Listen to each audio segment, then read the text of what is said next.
بسم الله الرحمن الرحيم. أبناء الطلبة، النهارده إن شاء الله هنبتدي محاضرة جديدة في الميكروويف. المحاضرة إن شاء الله عنوانها بنتكلم عن ال Components of Microwave بشكل عام كده على الدايرة أو على السيستم بتاع الميكروويف. بنتكلم عن الأنتنة اللي هي الهوائيات، برغم إنك أنت إن شاء الله هتاخد مادة مستقلة عن الأنتنة، بس أنا جايب فكرة عنها كبيرة جدا. نبتدي إن شاء الله ونقول تعالى نتعرف على Components of Microwave System. احنا قلنا قبل كده في المحاضرة إن احنا بيبقى عندنا جهاز ترانسميتر يعني بيرسل إشارة، وجهاز بيستقبل الإشارة، وبينهم الميديا. وقلنا الميديا هنا هتبقى يا إما الهواء يا إما الكيبلز، وعندنا هنا الترانسميشن لاين.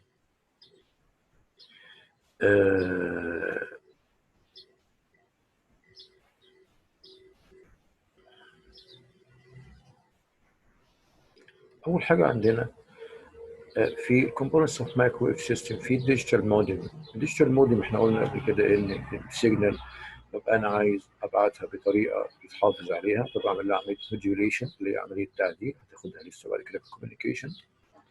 وبعمل لها عملية ديموديوليشن يعني عملية فك التعديل اللي أنا عملته. الموديوليشن مع الديموديوليشن هتبص تلاقي عندك متكونين في كلمة واحدة اسمها مودم. الام او يعني مودم، والديم يعني ديموديوليشن، دي يعني موديوليشن اند ديموديوليشن في السيجنال. بعد كده بعمل عمليه جنريشن للمايكروويف اللي احنا خدناها قبل كده، وبعد كده بوصل للانتنه. الانتنه دي بتبقى اللي هي ترانسميتنج انتنه، ان في فرق بين الانتنه اللي انا هرسل بيها والانتنه اللي انا هستقبل منها. بعد كده عندي ده اسمه ترانسميتر. الجزء الثاني اللي هي عملية عكسية للجزء اللي أنا كنت بشتغل فيه بالترانسميتر. هبتدي بالأنتنة وبعد كده هبتدي بالموديم علشان يبقى في اند يوزر بيستقبل هذا المسج أو الكوميونيكيشن سيستم، وده اسمه الريسيفر. يبقى عندنا الجزء اللي عندنا الأنتنة الترانسميتنج انتنة، وفي الجزء الثاني اللي هو ريسيفنج انتنة. طبعا الانتنة الترانسميتنج هنا بتعمل راديشن للسيجنال علشان تروح الناحية الثانية في المكان اللي انا عايزه، وممكن المكان اللي انا عايزه انا استقبله. طبعا دي ممكن تعمل راديشن في كل الاتجاهات. طبعا طالما مايكرويف بيطلع الكترومagnetic راديشن علشان استقبله بعد كده. طبعا ده يبقى عباره عن زي ما عارفين انتوا الكترومagnetic انرجي، وبتروح ليها شكل معين زي ما خدنا في الاشكال، زي ما خدنا شكل الويف لغايه لما توصل الى الانتنه الثانيه. الانتنه الثانيه ديزاين انها ريسيف للالكترومagnetic انرجي اللي احنا او الالكترومagnetic راديشن اللي احنا بعتناها من الترانسميتنج انتنه. وبعد كده هنجد ان هي ممكن الميديا هنا تبقى عباره عن واير او ممكن تبقى وايرلس تشانل. ودايما بنطلق على الميديا هنا تشانل، يعني نقول ترانسميتر ريسيفر. بتوين ترانسميتر اند ريسيفر في هنا ايه؟ التشانل. يبقى الكومبوننتس اللي خدناهم الاربعه دول: الديجيتال موديم والراديو فريكوانسي جنريشن اوف مايكروويف سيستم والانتنه والويف جايد اللي احنا خدناها او الترانسميشن لاين اللي احنا خدناها. التشانل اللي هي اللي بين الترانسميتر والريسيفر في منها نوعين. النوع الاولاني منها اللي هو واير تشانل، اللي هي سلك عادي ممكن تصل مثلا بين تبقى انت مثلا بينك وبين الريسيفر الاخر في سلك عادي، يبقى دوت بيبقى يعتبر واير تشانل. وفي وايرلس تشانل يعني بينك وبينها ما فيش اي حاجه، زي ما قلنا في محطات الميكروويف. ممكن مثلا سنترال معين في القاهرة وسنترال معين في بنها، بينهم بيبقى طبعا مفيش واير، بيبقى في وايرلس، ساعتها بنسميها وايرلس تشانلز. احنا عندنا في التايبس بقى في التايبس اوف باسز، لما بنطلع من الانتنه عندنا باسز، عندنا مسار للشانل. عندنا في نوعين من الباسز: في دايركت باسز اللي هو مباشرة من الشخص للشخص أو من الجهاز للجهاز أو من الأنتنة للأنتنة. وفي حاجة تانية اسمها مالتي باس. يبقى إذا الدايركت باس ده الترانسميتد سيجنال دايركتلي هتروح للريسيفر، ودي بنسميها دايركت باث كومبوننتس. ليها كومبوننتس معينه علشان تخلي السيجنال تروح لغايه هناك. وقلنا قبل كده ان في حاجه اسمها سايت اوف لاين، اللي هي انك انت بتلاقي ان الطبق بتاع الدش بتاع الميكروويف التاني بالظبط قدامه، عشان بنسميها سايت اوف لاين، يعني خط واحد تمشي فيه السيجنال. وفي مالتي باث اللي هو الترانسميتد سيجنال لما بتوصل للريسيفر بتبقى جايه من كذا دايركشن، من كذا باصص، وانا سيلكت الباص اللي انا عايزه او السيجنال اللي انا عايزها، ودي اسمها مالتي باث كومبوننتس. الشانل الوايرلس شانل فيها مشاكل طبعا، فيها مشاكل. اول مشكله عندنا اسمها الباس لوس، يعني المسار اللي احنا بعتنا فيه ده ممكن يفقد جزء من الاشاره وهي ماشيه، ممكن، اسمه باث لوس. الحاجه الثانيه فيدنج ده مهم جدا في الكوميونيكيشن، ده تغير في قدرة الإشارة المرسلة، ممكن يحصل لها ممكن جزء منها يحصل له تلاشي، ودي مشكلة عندنا.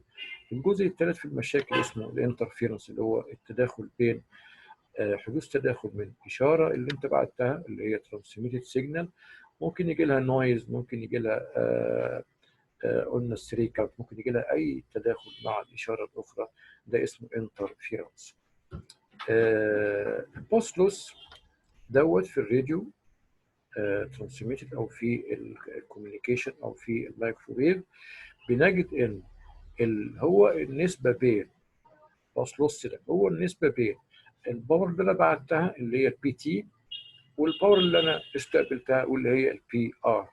النسبه ديت احنا محتاجين ان هي تبقى نسبه عاليه، لو النسبه دي قلت بيبقى طبعا يحصل لي مشكله، وانت بتحس بهذا الكلام. لو البي او بتاعتك قلت عن البي ال طبعا ده يحصل لك مشاكل، ساعتها بنسميها ان حصل مشكله في الباس لوس. طبعا احنا بنشتغل في الفري سبيس بروباجيشن، يعني انت الجو طلق قدامك اهو في الاقمار الصناعيه والميكروويف، فانت طبعا بيحصل ممكن لوسز. عشان كده احنا قلنا الحل بتاعنا ان احنا بنكبر الباور انبوت علشان ما نتعرضش للاجزاء اللي ممكن يحصل لوسز منها اثناء الارسال. لو احنا عندنا الشكل بتاعنا هو اللي احنا خدناه، ده اسمه ترانسميتر، والشكل الثاني هو اللي احنا خدناه واسمه ريسيفر، وده الترانسميتر لاين، ترانسميشن لاين. لو احنا تاخد بالنا هنلاقي ان المسافه بين الترانسميتر والريسيفر لو اعتبرنا ان اسمها دي، ولو قلنا الانتنه ترانسميتد انتنه لو ارتفاعها اتش تي، والانتنه بتاعت الريسيفر لو ارتفاعها اتش ار. تعالوا نبص على الايكويشن بتاعتنا. لو انا عندي دايركت باس وعندي مالتي باس، دايركت باس يبقى انا عندي البي ار بتساوي البي تي اللي هي الباور ترانسميت اللي انا بعتها، يعني لما اجي احسب الباور اللي انا استقبلها بتساوي الباور اللي انا ترانسميتد بعتها. الجين، كل انتنه بيبقى ليها جين، والجين هو معدل الباور اوتبوت. 10 انتوا عارفين 10 لوج 10 خدناها، هتاخدوها ان شاء الله النهارده، 10 لوج 10 الباور اوتبوت بتاع الباور انبوت. يبقى اذا الترانسميتد انتنه ليها جين، والريسيفد انتنه ليها جين، دي ليها جين ترانسميتد تي والريسيفر جين ار. الباور ريسيفد اللي انا بستقبلها هنا عباره عن الباور ترانسميتد في الجين بتاع الترانسميتد انتنه في الجين بتاع الريسيفد انتنه، في الايكويشن ديت اللي هي خاصه بتشكيل الدش نفسه او الطبق نفسه، اتش على 4 باي دي. الدي ديت اللي هي الديستنس بتوين الاثنين انتنه. الكلام دوت اللي هو الاتش على 4 4 4 ديت بيبقى تربيع. ده دايركت باس. لكن لو هو مالتي باس او تو باس بيبقى نفس الكلام، بي تي جي تي جي ار، لكن عندنا بندخل معانا الاتش الاتش تي في الاتش ار. هنا دي اتش تي ودي اتش ار على الدي سكوير. معلش نصلح دي لان دي مش دي مكتوبه الاثنين كده. هي ديت تي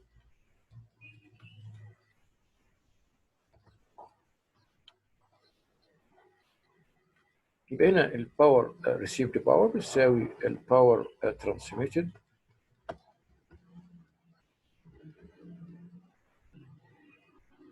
في الجي ترانسميتد في الجي ريسيفد.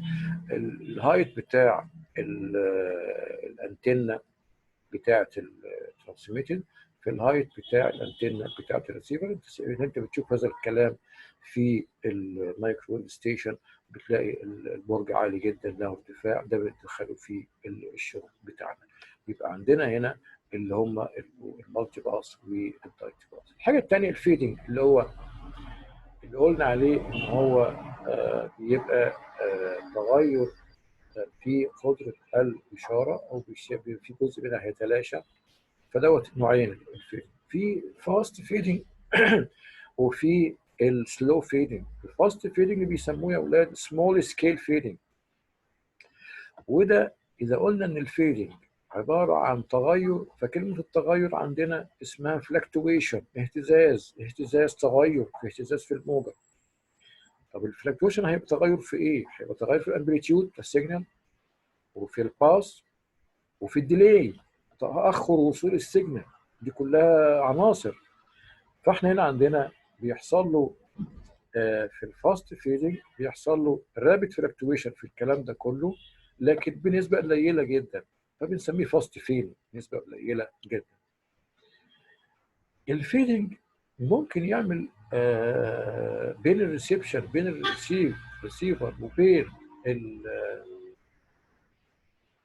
الترانسميتد، ممكن يحصل مشاكل، وخاصه في الديلي، ان الاشاره ممكن تجيلك متاخره، ممكن تبقى بالمايكرو سكند بس هي متاخره. وعشان كده بيحصل ثلاث حاجات. بيحصل ريفليكشن للسيجنال، ده اللي عمل لي هذا الديلي. ممكن يحصل ريفراكشن، انحراف السيجنال عن المسار اللي هي جايه له عنده نتيجه اي حاجه. ممكن الويزر يعمل لك مشاكل. ممكن سكاترنج نتيجه ان في ممكن ستري كارنت تحول السيجنال من مسارها ان هي رايحه للدش او رايحه للانتنه دي تروح في مكان ثاني. كل دي عناصر. الثلاث عناصر دول بيبقوا مهمين جدا في ان انا احافظ على الاشاره.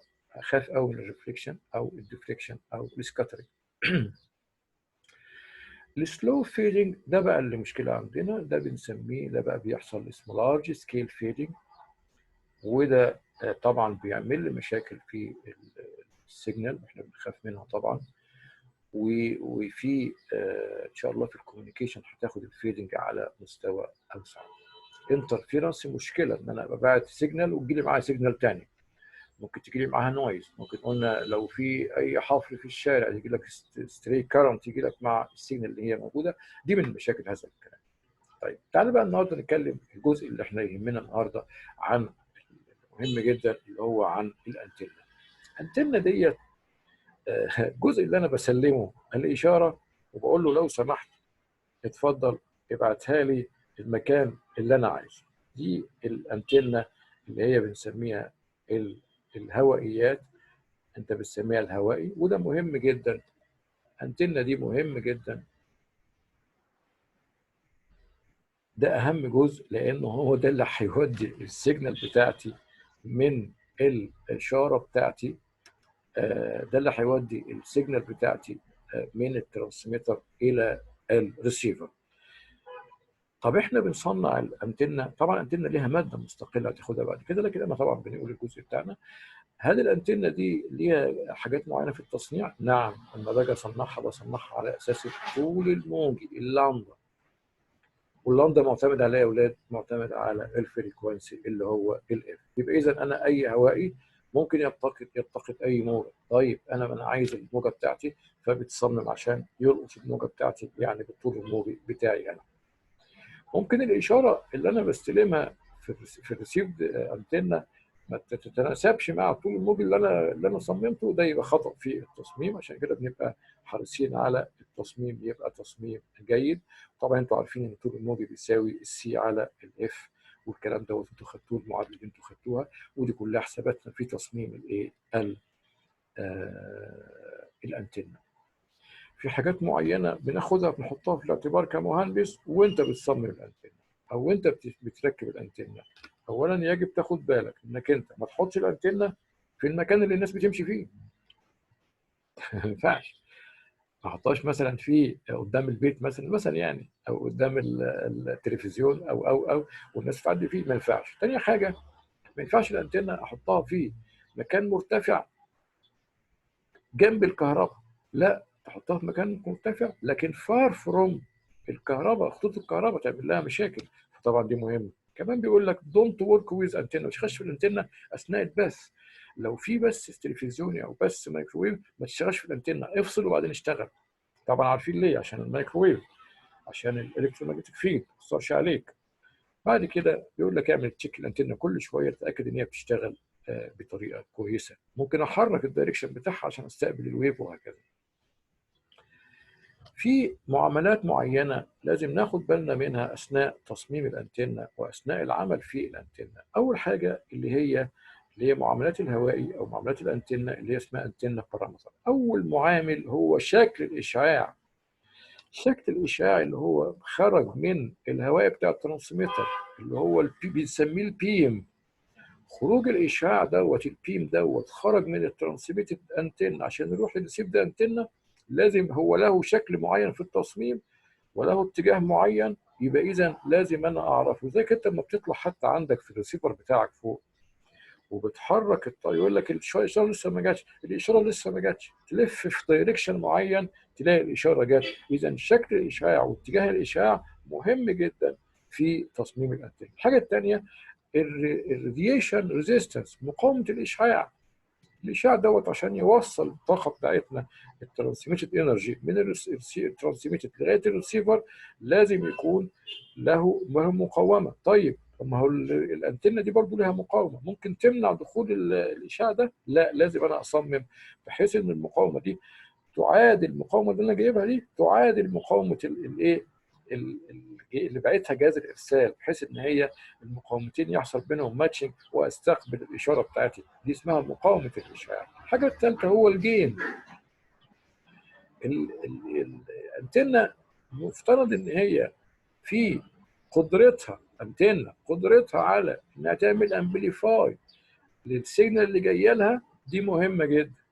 يعني جات لك سيجنال من الترانسميتد انتن واستقبلتها في الريسيفد انتن، استقبلتها في الاريا بتاعتها الصغيره ديت وتلاقيتها ان هي انت كبرتها وبقت كويسه، اذا ده الجين بتاع الانتن. اذا كل انتن لها جين ومختلف طبعا كل انتن عن الاخر او كل نوع عن الاخر.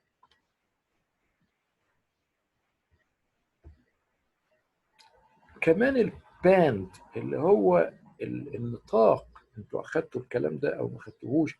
في حاجه اسمها الباند. مثلا انت عندك في مدى للتردد معين تستقبله الانتنه، هذا المدى بنسميه باند. الهوائي له باند يرسل عليه وله باند يستقبل منه، دي اسمها النطاق او اسمه الباند. في كمان الانبوت امبيدنس. الله، كل حاجه لها انبوت امبيدنس. الهوائي اللي انت عرفت ان هو له مقاومه داخليه، عشان دي مهمه جدا عشان تستقبل، عشان مقاومه خارجيه، علشان ان القيمه دي تكون مساويه للمقاومه اللي قلت لك عليها اللي هي مقاومه الخارج اللي هي جايه له. اذا عشان كده عشان تنقل اكبر طاقه لازم يبقى في لها مقاومه. والمقاومات اللي هي معروفه تقول لك مثلا اديني انتنه مثلا 75 اوم، اديني 300 اوم، 50 اوم. دي المقاومه اللي هي بتبقى متعارف عليها. في حاجه مهمه جدا اسمها البولاريزيشن اللي هي القطبيه. القطبيه هو ان انا لما باجي احط اتجاه الهوائي فوق، انا ممكن احطه اتجاه عكس اتجاه الموجه اللي جايه ولا يحصل له اي حاجه ولا هيستقبل اي حاجه. لكن لازم انا بعمل القطبيه بتاعتي هو تحديد اتجاه الهوائي او الانتنه فوق، بحيث ان او احط فوق محط الميكروويف عشان تستقبل الايه الاشاره اللي جايه لها. وعندي هنا في بقى كذا كذا استقبال اشاره بطريقه في القطبيه ليها كذا. البولاريزيشن دي ليها كذا سيستم او ليها كذا نوع. اول حاجه هوريزونتال، بتلاقي القطبيه بتبقى هوريزونتال افقيه، وفي هوريزونتال بتبقى راسيه اللي هي فيرتيكال، وفي السيركولار اللي هي دائريه. ديت اللي هم الثلاث انواع بتاع القطبيه. دي حاجات باخد بالي منها اثناء تصميم الهوائي. تعالوا نشوف بقى التايبس اوف انتنه، انواع الانتنه يا ولاد. اول نوع من الانتنه اللي ظاهر قدامك على الشكل ده بيبقى فيه ليه قطب شمال او قطب يمين وقطب شمال، بنسميه دايبول انتنة اللي هو الثنائيه القطبيه. الدايبول انتنة الدول انت شوف الانواع ديت، لكن احنا بنوريها لك. النوع اللي موجود قدامك ده عباره عن سلكين، سلك كده وسلك كده، مش حاجه خالص. وانت حتى ويبقى من نحاس او الالومنيوم، وكل طرف من ده بغذيه. طب كل طرف من ده بيتغذى بالموجه، بيتغذى قد ايه؟ هنا بياخد ربع الموجه اهو، هنا اهو. يبقى هنا each part of wire بياخد ربع الموجه، بحيث ان المسافه من هنا لغايه هنا دي فيها ربع الموجه، ومن هنا لغايه هنا دي ربع الموجه، يبقى دي كلها ليها نص الايه الموجه. يبقى هنا دوت اللي هو افضل ريسبشن او افضل آه، استقبال للموجات في النوع اللي هو اسمه الدايبول انتنة. النوع الثاني بيبقى الشكل بتاعه كده، الانتنة الجزء النص منها بيبقى لمدة على 4، وكل الجزء بتاع الانتنة بيبقى لمدة على 2، اللمدة اللي محسوبة، واللمدة طبعا بتختلف من ويف لويف او من ارسال لارسال. النوع الثاني اسمه فولدد دايبول، اللي هو ده هوائي بقى مقفول، ده مقفول، ده الهوائي دوت بيبقى مقفول، اللي هو بص لو اللفه دي اهي مقفول، فدوت ده زي اللي فات، شبيه باللي فات. طب ايه الفرق؟ الفرق هنا انه الجزء اللي هو اللي بيسموه مقفول، هو ان السلك متني بطول اقل من طول الموجه. هنا ده تحسب دي تلاقي اقل من طول الموجه، والسلك نفسه احنا ربطناه في الوسط هنا، بحيث ان هي ده معدن هتلف السيجنال تبقى في هذا الاتجاه. طبعا دوت حته انه قفلته كده فزودت التيار للضعف، هيرفع طاقه الايه الاستقبال اللي انا استلمتها. في نوع تاني اسمه مونوبول. مونوبول ده اتجاه واحد بس، نص كده، التاني كان نصين، لا ده نص واحد كده. دوت النوع ده الحقيقه انه بيبقى برضو نفس الكلام، بيبقى دوت برضو لمدة على 4، بس دوت بيستخدم في الوايرلس. في الجماعة اللي هم بتوع، لو تاخدوا بالكم الجماعة بتوع الجيش أو الشرطة بيبقوا ماسكين الجهاز معاهم، وده فيه أنتنة مطلعها، الأنتنة بتاعتهم بتبقى هذا الكلام، وده بيستخدم تلاقي الأنتنة بتاعته، حتى أنت تلاقي على مستوى فوق اقسام الشرطه وحاجات زي كده، هتلاقي هذا الكلام، هذا النوع من الانتنه هو اللي بيستخدم على اساس انه يبقى فيه وايد اريا، يبقى الاريا اللي هي مستخدمه بتبقى واسعه جدا بالنسبه لهذا النوع. ياجي انتنه، ده بني ادم اسمه ياجي، هو اللي اخترع الانتنه ديت، وهو ده اول حاجه اخترعها، بقى يزود بقى الجزء الاولاني خالص، بدل ما كان واحد بقى واحد واثنين وثلاثه. وانت طبعا الكلام ده احنا عصرناه زمان، كانت الانتنه اول ما نجيب انتنه للراديو او للتلفزيون زمان، كنا بنجيب هذا النوع اسم ده يجي انتنه. وطبعا دوت بيبقى فيه 3 اجزاء، في جزء اسمه ريفليكتور اللي هم بيسموه ريفل، وفي جزء درايفر اليمنت هنا في الجزء ده هنا، عشان ممكن يحرك الانتنه دي تتحرك في اي اتجاه. وفي جزء تاني اسمه دايركتور، ده الموجه بقى، يعني هنا في موتور، في جزء هنا بيحرك، وفي هنا دايركتور اللي هو DIR اللي هو يحرك هذا الكلام. طبعا الكلام ده بيدي طبعا efficiency اعلى شويه من الانواع الثانيه. ده الحاج ياجي اللي هو عمل هذا الايه النوع من الانتنه.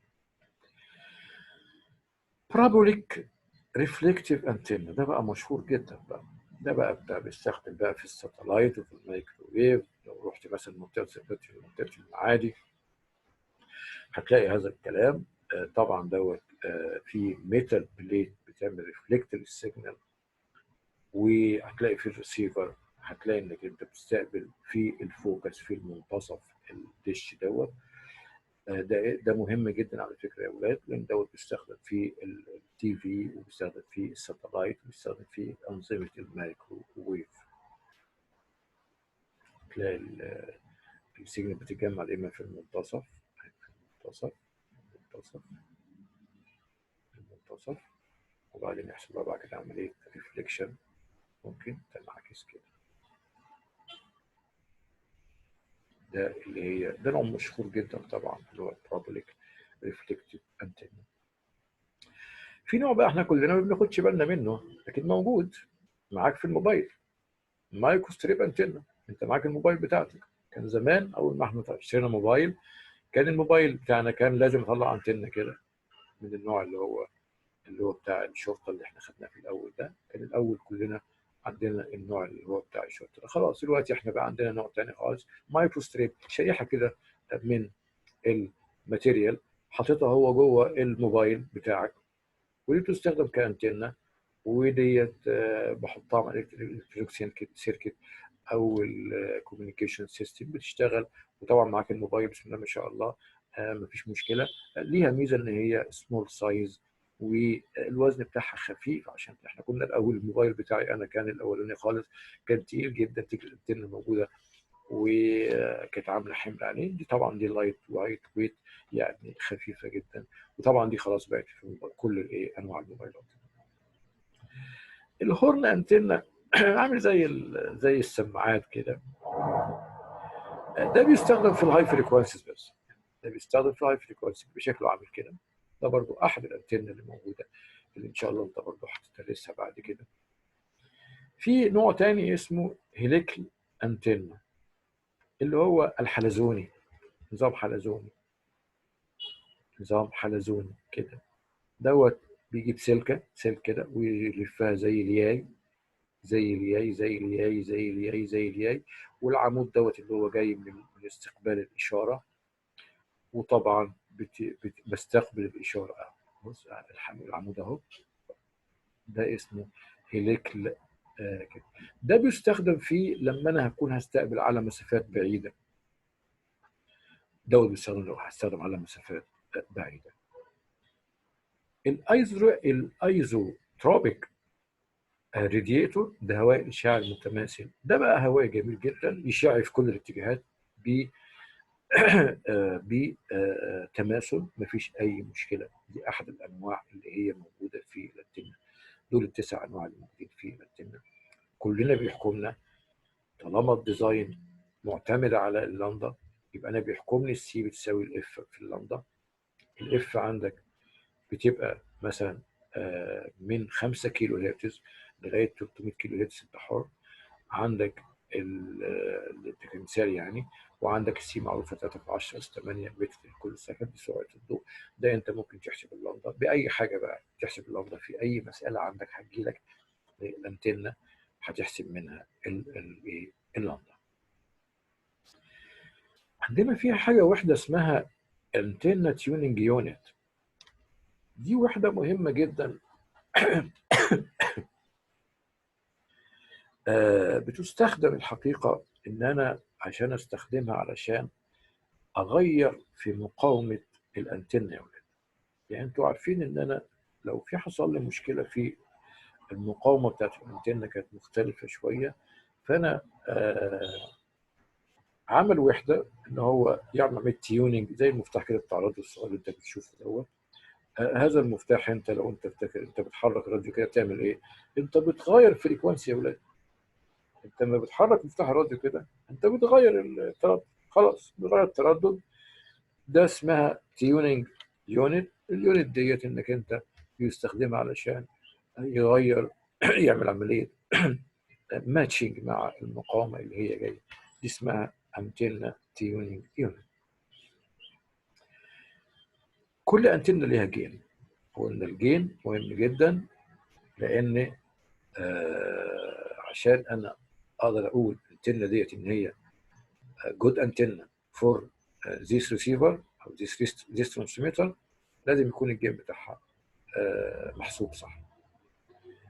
وهنا الجين بيتحسب بالدي بي يا اولاد، بيتحسب بالدي بي. يبقى اذا الانتنه انا بيحسبه ازاي؟ بيشوف الدايركشن بتاع الانتنه مثلا في اي مكان، يشوف الباص بتاعها من انهي نوع، ويضطر يحسب الجين بتاعها. ويتاكد ان هو الجين بتاعها فعلا زي ما هو طلعه في المصنع. كل انتنه في المصنع بيطلع لها جين. ممكن مثلا فور اكزامبل، مثلا لو انتنه مثلا الجين بتاعها 3 دي بي، يبقى الانتنه ديت مفترض ان هي مثلا ايزوتروبيك انتنه ديت الدايركشن بتاعها يبقى بال3 دي بي او الفاكتور 2. يعني انا لما تطلع تحرك الانتنه فوق بحساباتك كده هتحرك في الدايركشن، وانت بتعمل هذا الكلام عندك لما تيجي تركب الريسيفر. بتحرك الانتنه ممكن مسافه مثلا تكاد تكون مثلا 2 سم ولا حاجه، تبص تلاقي الصوت اختلف جدا نتيجه ان هي الجين بتاعها متصمم على هذا الكلام. الجين بيساوي الايكويشن اللي قدامنا دي. الاول نعرف ان الجي هو الجين، والاريا اللي انا هشتغل عليها الافكتيف اريا اسمها اي اي، وفي الكارير فريكوانسي اللي هو بيحمل التردد اللي هو جاي. احنا قلنا علشان احافظ على التردد اللي انا بجيبه بعمل كارير، بحمل التردد بتاعي دوت اللي هو اللي انا عندي واحمله على تردد اعلى اسمه كارير فريكوانسي. وفي السبيد بتاعت الضوء اللي هي 13 متر بير سكند، وفي الكارير ويف ريت. احنا بنقول ان السيجنال بتاعتك انت ليها لندا، والفريكونسي بتاعك انت ليه اف، لكن انا دول مع الانطلاق في السبيس بروباجيشن ممكن يحصل لهم مشكله، فبحملهم على بجيب ويف اعلى منهم وبتشيل الويف بتاعتنا ديت. اذا الفريكونسي بتاعي بيبقى اعلى والويف لينس اعلى عشان يشيل الويف لينس بتاعتي او الفريكونسي بتاعي اللي هو ادنى او اقل من الويف ده. اللي احنا بنشيل بدوت اسمه كارير فريكونسي او كارير ويف لينس اللي هو بنحسب بيه اساسا.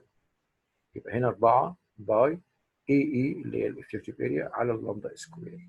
اما احول باللامدا سكوير احولها الى سي سكوير على اف سكوير، تبقى اف سكوير على سي سكوير. خد بالك ان الاف دي مش الاف بتاعتك انت اللي طلعتها من الاجهزه، لا دي الاف بتاعت الكارير اللي هي اتعمل موديوليشن كده. انا افك الموديوليشن ده وتطلع الاف بتاعتنا اللي هي العاديه. دي مهمه جدا المعادله ديت في انك تحسب الجيم بتاع الانتنه. كمان عندي هنا طيب الجيم بتاع الانتنه هو بيتناسب مع الكروس سكشن اريا، الاريا اللي انت بتشتغل عليها. اذا الجين افكتيف بيتناسب مع الاريا افكتيف. ما انت مش كل اريا بتبقى افكتيف، لا هي في افكتيف اريا احنا بنشتغل عليها بس، ده الجين ده بيتناسب معاها. هتلاقي ان هي عندك ان بيتناسب مع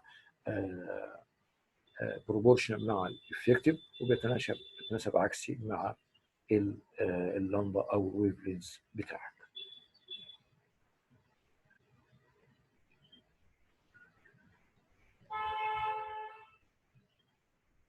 تعال نبص. احنا قلنا في دايركتيف انتنا علشان تو جيت باور تو جو وانت دايركشن، الدايركشن اللي انت عايزه. طيب يبقى هنا الدايركشن بتاعك اكيد ليه انجل، مش معقوله ملوش انجل. الانجل بتاعته هنا اسمها سيتا.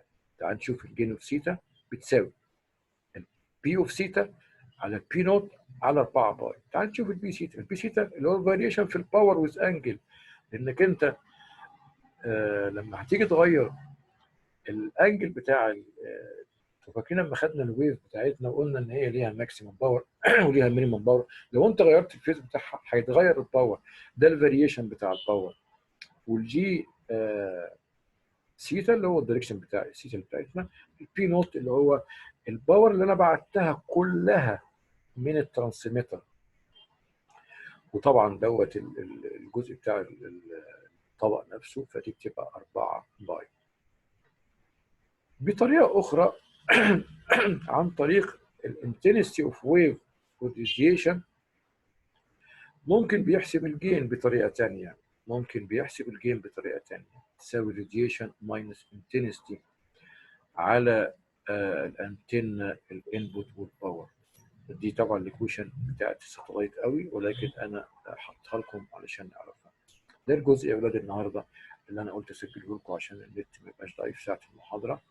اقروا المحاضره دي كلها كويس، وبعد كده هنزل لكم شيت على الحاجات اللي هي بتاعت الانتنه البسيطه، وربنا ييسر ان شاء الله ونشوفكم على خير. واي اسئله يا ريت تبقوا تبعتوها لمنار، وهي منار تقول لي عليها، واشوفكم على خير ان شاء الله يا اولاد باذن الله تعالى. ان شاء الله ربنا يستر، ان شاء الله نشوفكم على خير ان شاء الله. السلام عليكم ورحمه الله وبركاته.